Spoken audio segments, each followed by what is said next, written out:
The Catholic holiday, All Saints Day. That's the day you come to the cemetery and you take care of your family's tombs. You clean them, you sweep up around them, maybe paint them. If you don't stay on top of these tombs, they can turn dirty and ugly real fast. So that's what All Saints Day is, to clean the tombs. So people were here on November the 1st, and you'll see a lot of fresh flowers around the cemetery.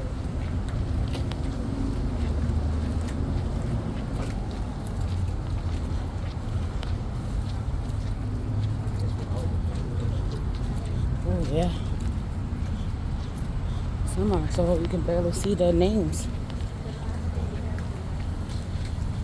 All right, we're gonna stop here for a minute. So I told you about the pandemic, and that's basically how we got this cemetery here, because of yellow fever. Now, where y'all are from? South Carolina. So, okay, all righty. So yellow fever comes about. You couldn't be buried inside of the city. That was the city across the street. So they came back here, found this property, developed it, and put the cemetery here. This was called the back of town.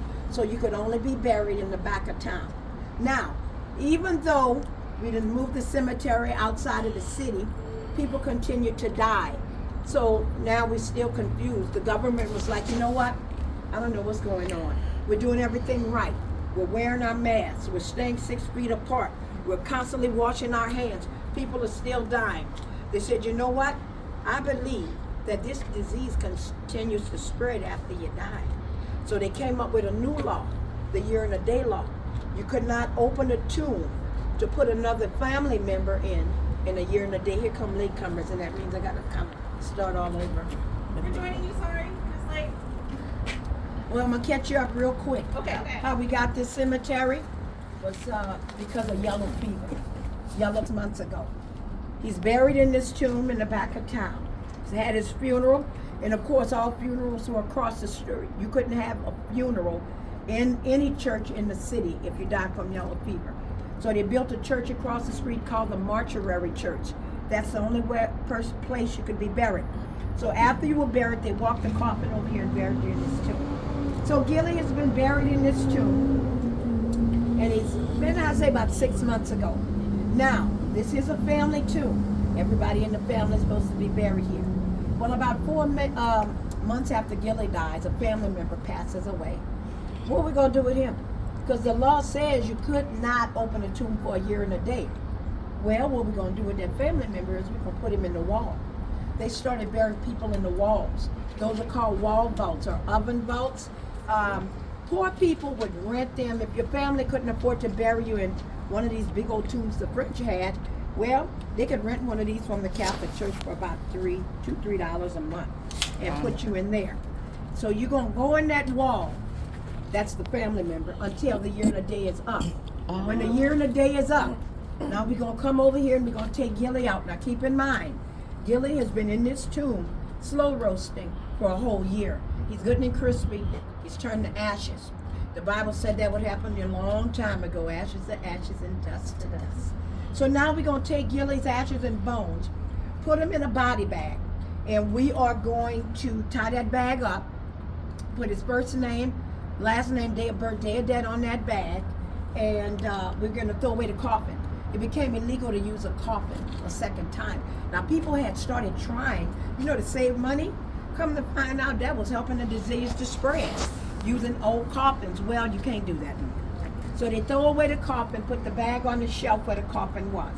Now, this tomb is 10 foot long. In the back, it's an opening about 2 feet wide, like a little receptacle. That's where that body bag gonna go. So because it's 10 foot long, we're gonna take a 10-foot pole. We're gonna push that body bag all the way to the back until it falls in that little receptacle in the back. Now, I wouldn't touch that with a 10-foot pole. That's a cemetery term. That's where it came from. Now, we are going to take the cousin out the wall now, put the cousin on the shelf where Gilly was. We're gonna repeat that process over and over and over again until one day that little receptacle is gonna get full. Now, if it gets full, that's when the sexton over the cemetery gonna come back here and take a look at it. Here, she's gonna say, yeah, it's full. Can't put no more family in here. And they're gonna close it. They're gonna patch it up, put a sign on the front that say closed forever. When you see that closed forever sign, that's what's happened. It's just gotten full and you can't put no more family in. There's one on our tour as we go around. I also want to tell y'all about perpetual care. Y'all see that? Perpetual care is an insurance that you get from the Catholic Church. $2,500 for an average size tomb.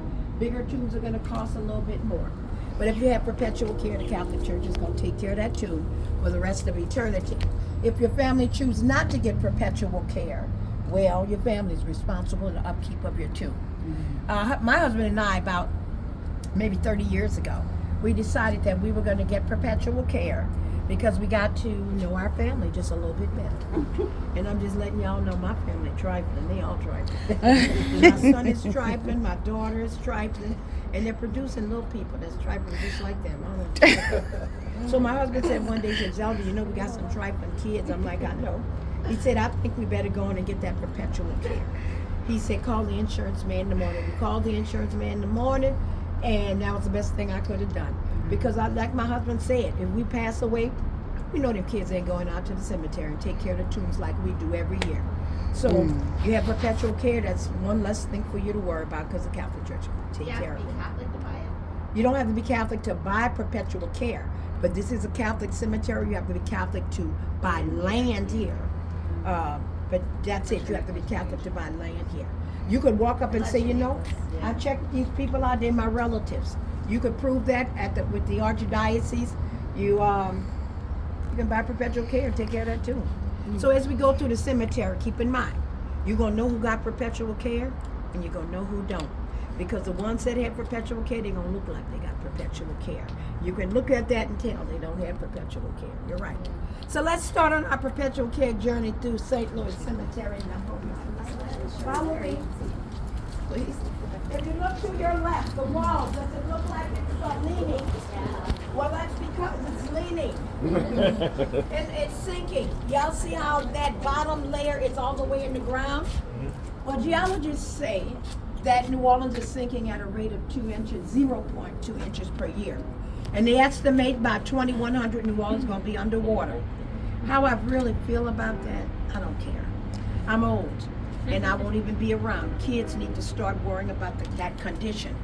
But this wall is leaning, and actually there's 3 tiers. One here, one there, and this bottom one should be up by my thigh. But look, it's underground. That would be a problem. Let's say a DNA issue came up, and now you got to get that coffin out there. What you gonna do? Because it's under, I don't know what they would do.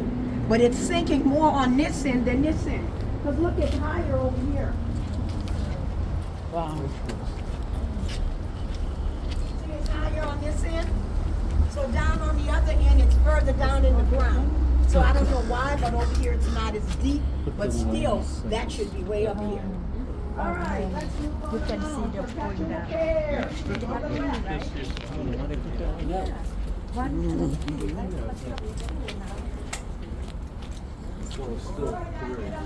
Get out of the rain.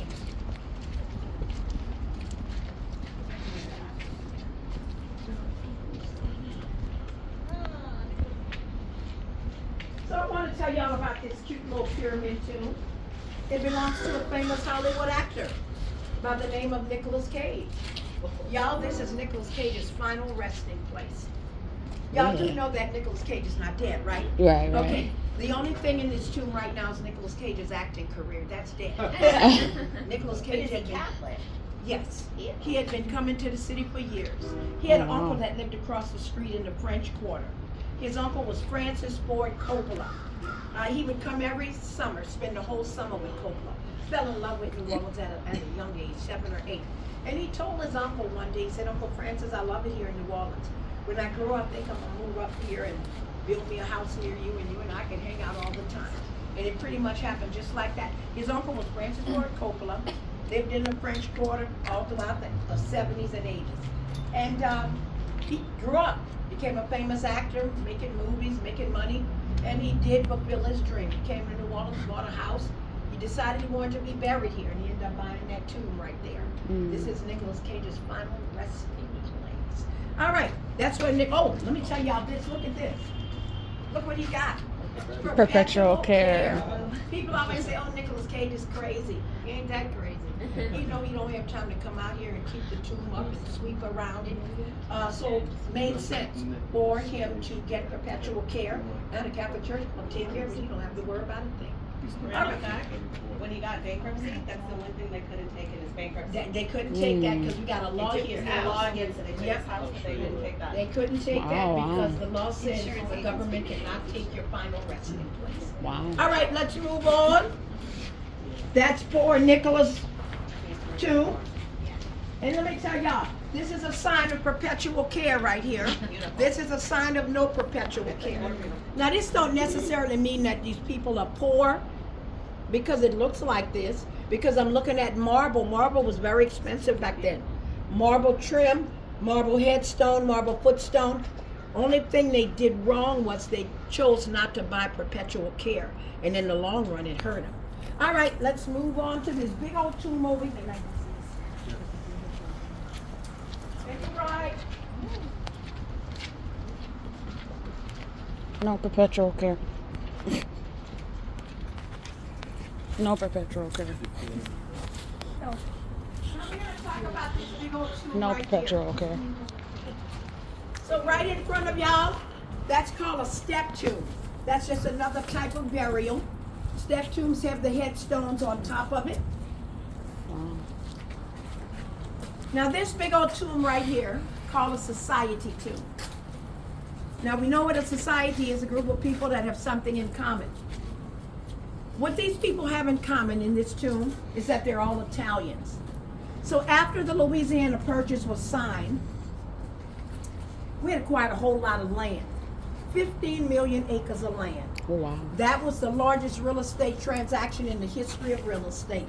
15 million acres. Boy, we was excited because we knew that people were going to start coming here when they heard about all the prosperity that was going to be here. Well, we were trying to gain our statehood. At the time, you needed to have at least 64,000 people to qualify as a state. Well, we waited for the people to come, but they didn't initially start coming. Boy, we went to the people. We had heard about this nasty bacteria over in Ireland. It was destroying all the potato crops over there. These guys were in despair. So we went over there and we talked to them. And we said, listen, y'all don't have to suffer like this. Why don't y'all come on to Louisiana? We just acquired a whole lot of land. Well, there's going to be a lot of work here.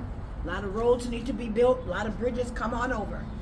Well, these guys looked at their wives and they said, well, baby, we don't know how long this potato famine gonna last. Let's go to Louisiana.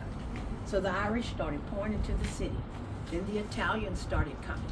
Then the Germans started coming. Then the Portuguese. And by 1855, New Orleans had become the fastest growing city in the world. Now, when you got here, you didn't have a lot of money. You were poor working class people. This is what you did. Suppose you would have died. Where would you be buried? You didn't have money for these big old tombs the French had. Well, as soon as you got to town, what you did was you joined one of these societies. You paid dues every month, $4 or $5 a month. Now, if you die, you got somewhere to be buried. You can be buried with your people. This is the Italians, 2,000 Italians in there. You see that pointed tomb over there? That's the Spanish. We were a Spanish colony for 42 years. Straight back is the French. Right next door to us, right here, that is the Portuguese. What we don't have in the cemetery are the nuns and the priests. Every other Catholic cemetery built after this one, they have different society tombs from different orders of nuns and priests. Also, I'm going to tell you about that statue up there. That statue became popular in a movie that was made right here in this cemetery, 71-ish, 72-ish. The name of the movie was called Easy Rider. It starred Jack Nicholson, Dennis Hopper, and Peter Fonda. Now, this was a good movie. That movie won a lot of awards with the Academy. Didn't win any awards with the priests here in New Orleans. Board Archdiocese had a fit. When they were making the movie in the cemetery, there was a security guard in the cemetery. They had started to call that security guard a tattletale. They said he would call the priest and tell him everything. The movie people couldn't stand it. Well, he called the priest one day and told the priest, he said, Father, you need to come to the cemetery. These movie people over here tearing this cemetery up. They got trash everywhere. They got liquor bottles everywhere. They got cigarette butts. You ought to come and see what's going on. Priest came over here and showed up. It was towed down. Oh, he was upset. Then the tattletale said, Father, I want to tell you this, but I didn't want to tell you on the phone. Somebody that broke the hand off of that statue. Oh. He did his own investigation. Found out it was Dennis Hopper that had broke that hand. He was so mad he not only put the movie people out, he put Dennis Hopper out too. He told the movie people, he said, I'm going to give y'all 3 days to wrap that movie up and y'all got to go. But you, Dennis Hopper, you got to go today. He said, because I can't see why you can get so drunk, you got to jump up there and hang off of that arm.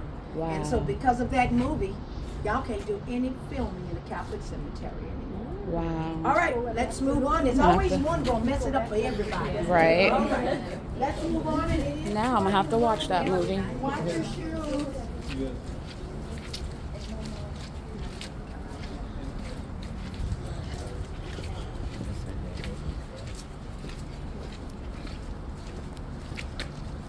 Take a ride.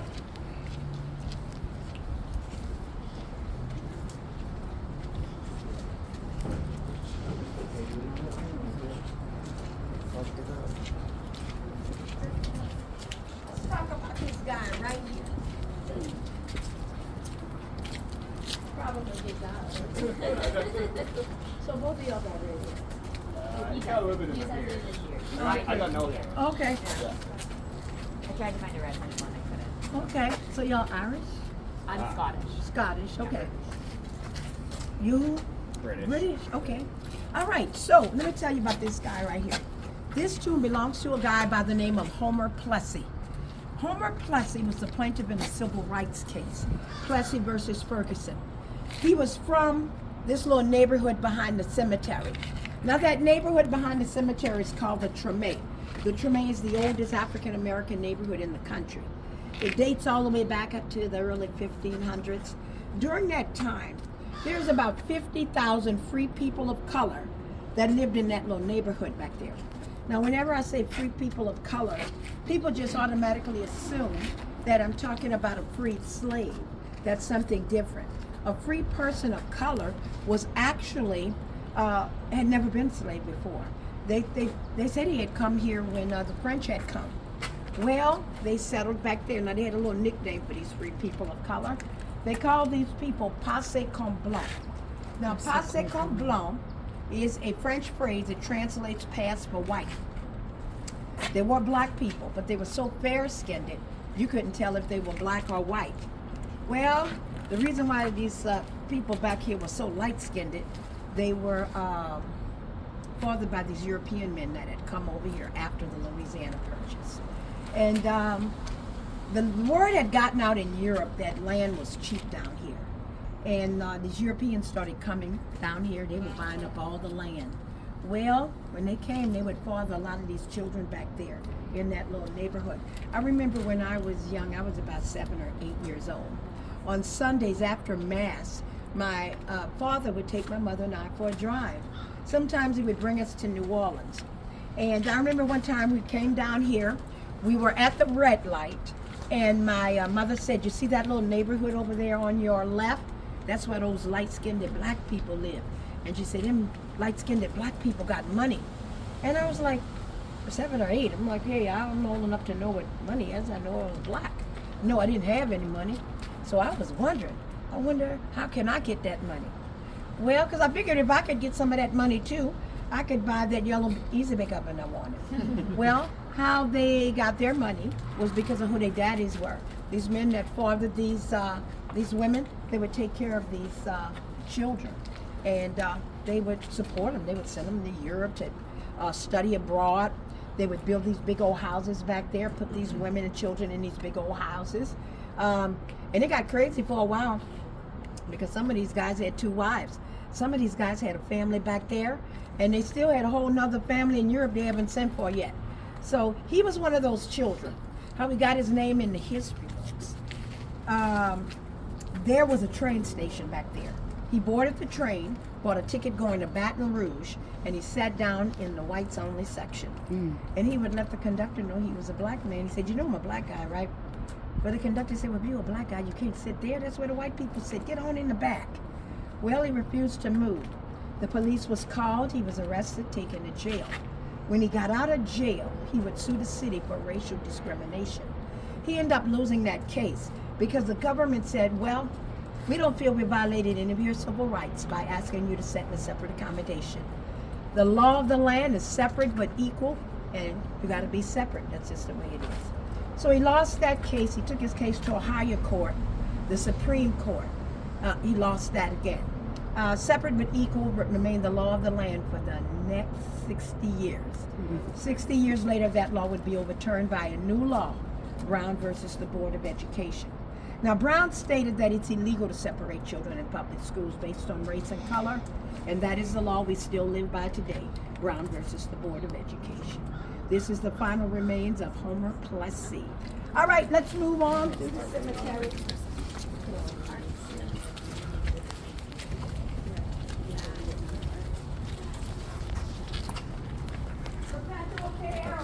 Night tool. No, they got a night tool. You heard? Do they? Yeah. Oh no. This one right here on the right, I want to tell y'all about this. These are cannons. This is a cannon, and that's a cannonball. These cannons were used in the Battle of New Orleans. The Battle of New Orleans was fought about 5 miles up the Mississippi River. This tomb right here, this tomb is where the soldiers who died in the Battle of New Orleans are buried in this tomb. There's 2,000 soldiers in that tomb. Wow. The Battle of New Orleans was a battle that sprung from the War of 1812. All right, let's talk about this area. That's crazy. Oh yes, the cremation. Oh, okay. Turn the ashes, put them in the ashes in a bag. Got it. Back it up. All right, I just want to tell y'all about this back here. These are not actual graves, these are samples. This is where you chose your headstone back here. I also want to tell you about that number. Y'all see that number? Mm-hmm. That number right there is a grave marker. There's over 10,000 people buried in this cemetery, and there's many more in all the other Catholic cemeteries. Let's say last night at dinner, your mama done dropped a bombshell on y'all. She just told y'all that she found out that your daddy has an outside brother. And that outside brother is buried in one of these Catholic cemeteries. We don't know what cemetery he's in, but we do know his name. All you got to do is know his name. Let's say his name's Richard Anderson. You take that to the archdiocese and give them that name. They're going to look it up. They're going to come back and say, we found your uncle. He's at marker 10 North. That's 10. That's North. He's in this tomb right here. Now, we don't know where because ain't nothing in here organized. I done seen them just throw them bodies in there. But let's say, see right here, this is a key fit stat. Turn that to your left, the drawer slides open. If you're lucky, your uncle's sitting right on top. You can grab them bones and take them to the DNA people for testing. If not, you might have to look all through that because ain't nothing in order. So that's what that number is, a 10. And you're going to see those as we go through the cemetery. I just wanted you to know what that those numbers were. All right, let's move on along. Anybody know what kind of tomb this is? No. It's a step tomb. At least I know you're listening. Okay, I'm gonna remember. Yeah, I'm gonna remember.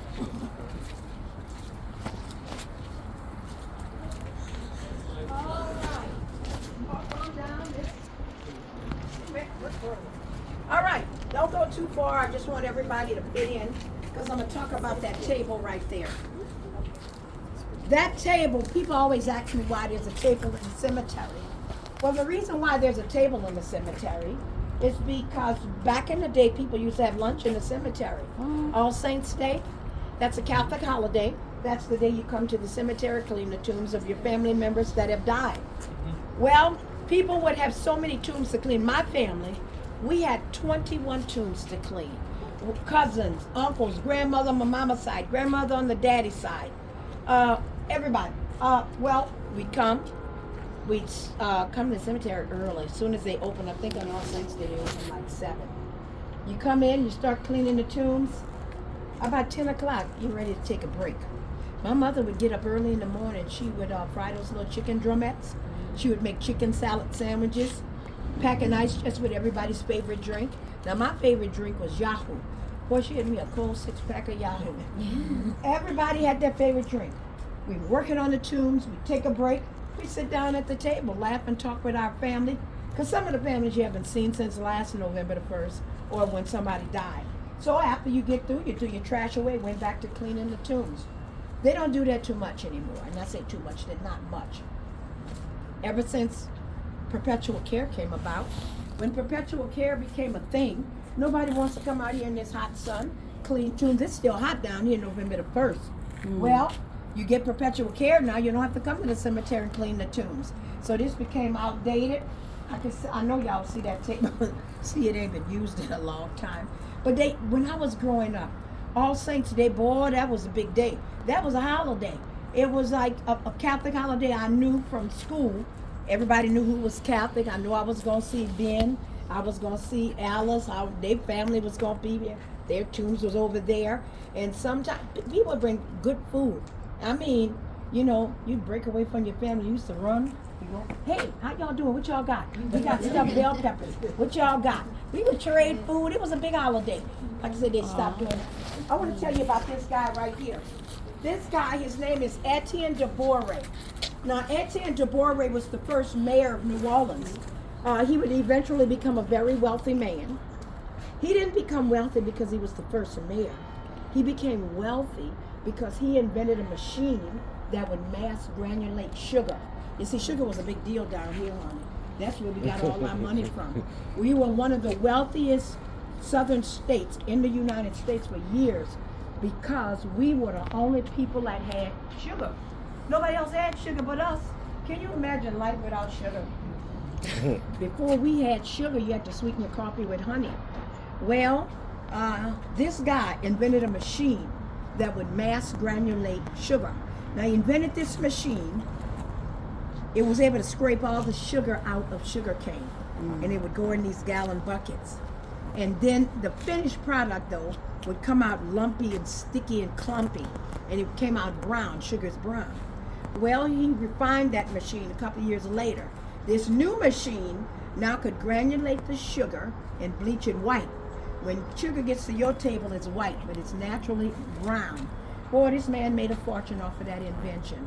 He became one of the wealthiest plantation owners in the country, in the state because of sugar. That's our first mayor. Did I tell you how many body bags can fit in a tomb before you have to close it? How many? We didn't say the number. I didn't say no, about 150. Now remember, we ain't talking about nothing, little bags of bone.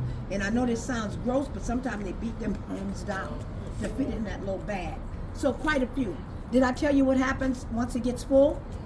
Yeah, They close it. All right. Mm-hmm. I'm going to show you one that has been closed. Follow me. They cremated him? Yeah, they cremated. Look to your left. This tomb has been closed forever. It has reached its capacity. You can't put any more family in. And look what happened. They had to close it. Now they have to start a new one right next door. Uh-oh, look at this. Perpetual care. Perpetual care. Another one. Perpetual care. They look good, But too. get this. This is no perpetual care. This is when you don't have no perpetual care. Oh, my God. That's horrible. All right, let me tell you about this tomb behind me. Y'all see this big old tomb behind me? This looks like a society tomb, doesn't it? Well, it's not. This is a family tomb. It belongs to a very wealthy family of musicians called the Barbarian family. This is our musician's tomb, and it's owned by the Barbarian family. Now, the Barbarian family was a big old family of musicians. The daddy was a saxophone player. He had a lot of kids, something like the Jackson 5. Y'all know them? Mm-hmm. Well, Catherine had like 12 children. Well, it was something like him. He had a whole bunch of kids. They all could sing and dance. They were popular. They could write music. They could sing, dance. They were wealthy. They had a lot of money. And everybody knew them. They were popular among everybody here in the city. Well, they were happy. and they decided that they wanted to be buried together. So they built up this tomb, and this is where everybody in the family was going to be buried. Up until about 40 years ago, the family had a nasty falling out, and I mean nasty. So bad that over half of that family would get up and leave, move down the street to St. Louis Cemetery number 3, and built a bigger tomb over there. Boy, it's gorgeous over there.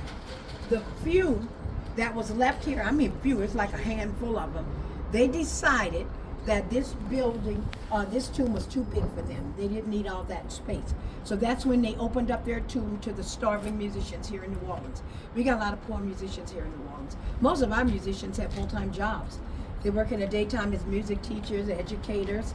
Oh, but at nighttime they go out to Bourbon Street. They open up a box. They sing and they dance all out in the street. And they want you to put money in that box. If you ever see that box, put some money in that box. They're just trying to supplement their income.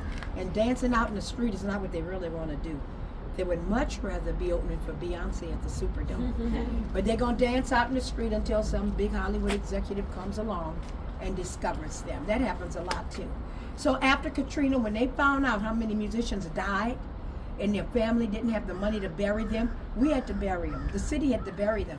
We gave suppers. A supper is an event, like a fundraiser, where you're making a flyer and you post them everywhere saying we're having a supper to help bury so-and-so. Come sell gumbo dinners for $10. Well, we did a lot of that to bury our musicians. And when they found that out, that's when they officially opened up this tomb to the starving musicians here in New Orleans. This is our musicians' tomb, guys. Let's move on along.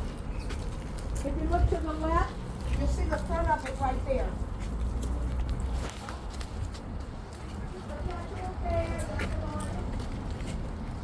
On your right, that's a baby's tomb. This is how a child's tomb would look.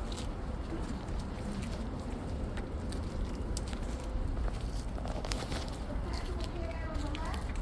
Perpetual care.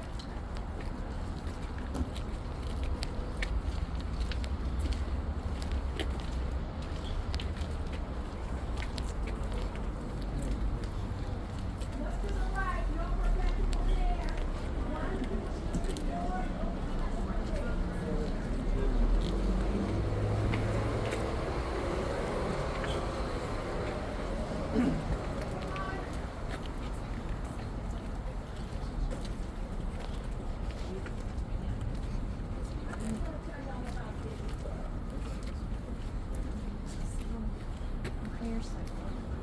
So look to the right, guys. This is a sign of no perpetual care. The headstone and fell off. Grass is growing out of the tomb. They don't have perpetual care. This looks like a hot mess. Now I told you, if you don't have perpetual care, well, your family's responsible for the upkeep, right? Well, the family ain't doing what they're supposed to do, because this looks like a hot mess. What? There's a, yes. I'm sorry. I've been wanting to ask this. When can you get perpetual care after the fact, or you got to have it? Oh no, you So, I could mean, get it. So but I you can would buy have it to right come here and they would come clean my. You could either clean it, bring it up to standard, or pay somebody. Cost you about maybe $25,000, and once you bring it up to standard, then you Then can you put can do perpetual care on it. Yeah. If So there's this no is remaining family, are they just gonna let these beautiful tombs disintegrate? yeah. That's so sad. Without perpetual care, that's what's going to happen. They're gonna let the history just die. So what happens is, actually, it's not the cemetery letting the history die, it's that family. That family, that's why perpetual care actually came out. Because back in the day, people took pride in taking care of their family tombs. Like I said, November the 1st, oh, everybody came to the cemetery and took care of the tombs. But it kind of waned, and then people lost their love for the cemetery and just let the tombs go. And some of these have been done before perpetual. This could have been. All of them, a lot of them, most of them. But could a donor come in and buy perpetual care for just an unknown tomb? Yeah, yes, they can. But like I was telling him, they would come and spend money on it, repair it, bring it back to natural luster, and then they could start. But we do have organizations that take care of the tombs. They just can't get to them. We got like 40 cemeteries. You know, they can't get to them in a timely manner. But they can. They can. All right, let's move on along.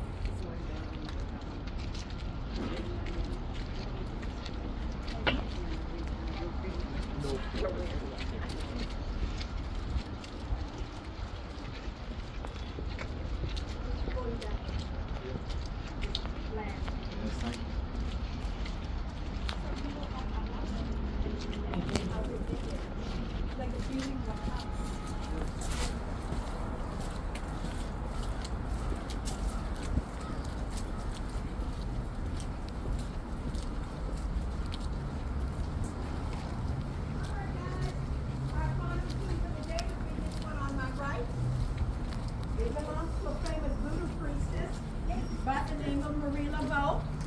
If anybody would like to take pictures, take their pictures now. Has everybody heard of Marie Laveau? Yes. She was a famous voodoo priestess from here in New Orleans. Now, voodoo was one of the occult religions. Remember I told you we were founded by the French, they were Catholic, and the French said that everybody that lived here had to be Catholic. So when voodoo came here because of the enslaved Africans. When they came here from Europe, they came with a group of laws. Now one of the laws stated you couldn't work a slave 7 days a week. You had to give a slave at least 1 day off. Well, many plantation owners would give their slaves Sundays off. And on Sundays they would go out to Congo Square. They would sing and dance and party, and they would practice their voodoo rituals. The locals would be out watching, and they thought that was something interesting. They would get the slaves to explain the culture of voodoo. Now, like I said, voodoo was never nothing good.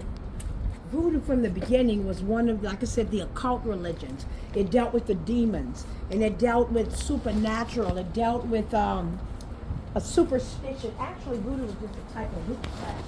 And the Catholic Church had always taught witchcraft was the demon's work, stay away from it. Well, a lot of people did. But then a lot of people started mixing the two religions. And that's who became Marie Laveau's customers, the ones that started mixing the two religions. Now, voodoo, like I said, it was scary, it was demonic. But a lot of people started practicing it. She would get the slaves to teach her the culture of voodoo. She got real good at it. People way up north Louisiana start to hear about her. Man, they got a lady down in New Orleans. Boy, she know how to read fortunes. She could tell you what's going to happen in the future. She know how to put spells on people. That's what voodoo was. A voodoo doll. It was all, what's the purpose of a voodoo doll? Anybody know? It was to curse someone. So a lot of people didn't deal with that. But then, like I said, a lot of people started practicing voodoo. And that's who became Marie Laveau's customer, especially women. Baby, women was when she made all her money from. Women wanted husbands so bad.